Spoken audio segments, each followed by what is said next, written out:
The Millionaire Next Door is a famous book authored by Stanley and co-authored by William D. Danko. When the duo set out to create a composite of the modern American millionaire, they conducted their own survey of 1,000 high net worth individuals. At the time, Stanley was a professor of marketing at Georgia State University, and Danko was Stanley's former research assistant who would go on to become a marketing professor in his own right. A prodigious accumulator of wealth, PA, and underaccumulator of wealth, UA, are terms used in the Millionaire Next Door book to describe the types of people and the way they spend their money and time to build wealth. PAW are those who efficiently build wealth to become millionaires or billionaires. They use their time properly, spend on a budget, live below their means, and invest regularly. UAW are the exact opposite. They are the spenders who don't take the time to budget or invest their money and often give in on impulse purchases. They also are more likely to use bad debt like credit cards, personal loans for unnecessary purchases, and other similar financial habits. Also, they found was that people who look rich may not actually be rich. They overspend, often on symbols of wealth, but actually have modest portfolios and sometimes big debts. On the other hand, actual millionaires tend to live in middle-income neighborhoods, drive economical cars, wear simple watches, and buy suits off the rack.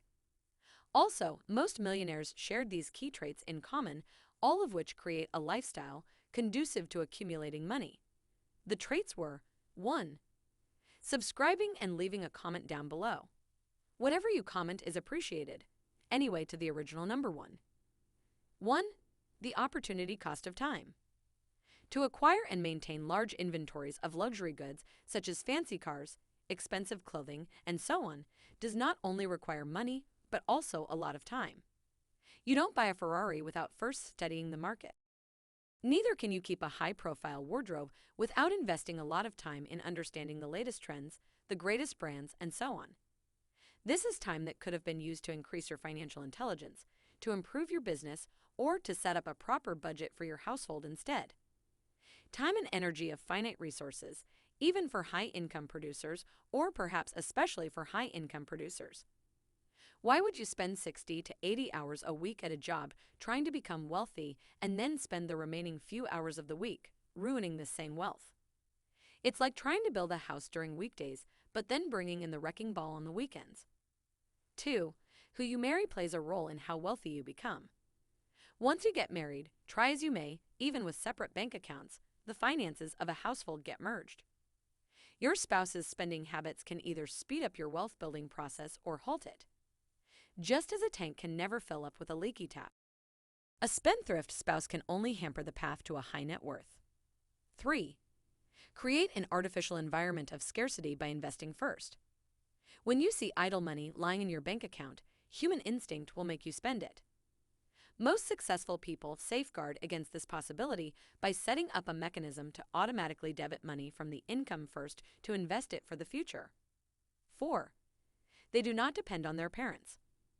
Millionaires rarely become millionaires in their own right if their parents are constantly financing their lives. Otherwise, they risk becoming too financially dependent to make their own way. 5. They are proficient in targeting market opportunities. Essentially, the wealthy become wealthy often by targeting occupations that serve other wealthy people. That's their market.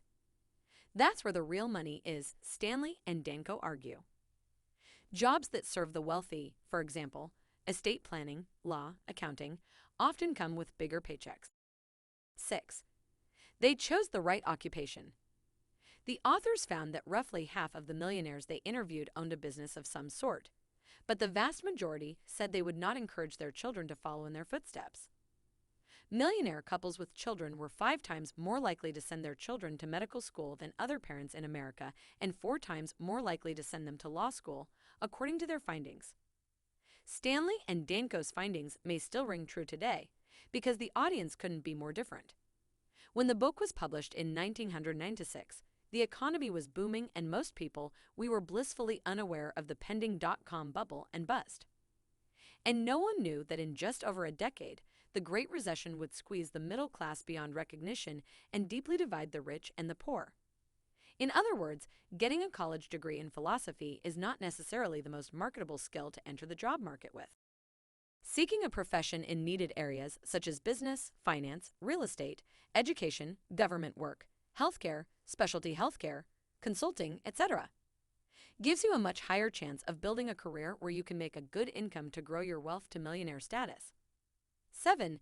Minimize taxable income, maximize unrealized income, wealth/capital appreciation.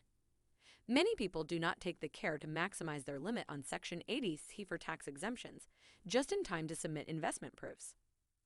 Taxation can cut off a big chunk from any earnings. Being smart to legally avoid taxation goes a long way in building wealth. Consider this. If you invest money in a fixed deposit for 5 years, you get interest income every year, which would be fully taxable. However, if you invest the same amount in a debt fund, much lower risk than equity funds, the taxation is much lower on an inflated amount, taking indexation into consideration. Also, if you buy a stock and hold it for longer than a year, you get to pay less tax as it is a long-term capital gain. 8. Invest in good quality stocks for the long term. Another myth busted: most millionaires surveyed were not day traders out there to make a quick buck. Instead, they believed more in identifying value in companies, buying their stock, and remaining invested for a long time. 9. Entrepreneurs are more likely to be millionaires. You might argue about this one, but for every salaried person who is a millionaire, I'm quite certain there will be 10 entrepreneurs. To be a salaried millionaire, you have to reach the top of the pyramid in your company or your industry. Just imagine the odds of that. Stanley and Danko write, these self-employed people are 4 times more likely to be millionaires than those who work for others. Of the non-retired millionaires, 2/3 of them were small business owners. Does this mean every small business succeeds? Of course not. However, it did point to some of the advantages of being the owner when a business idea takes off.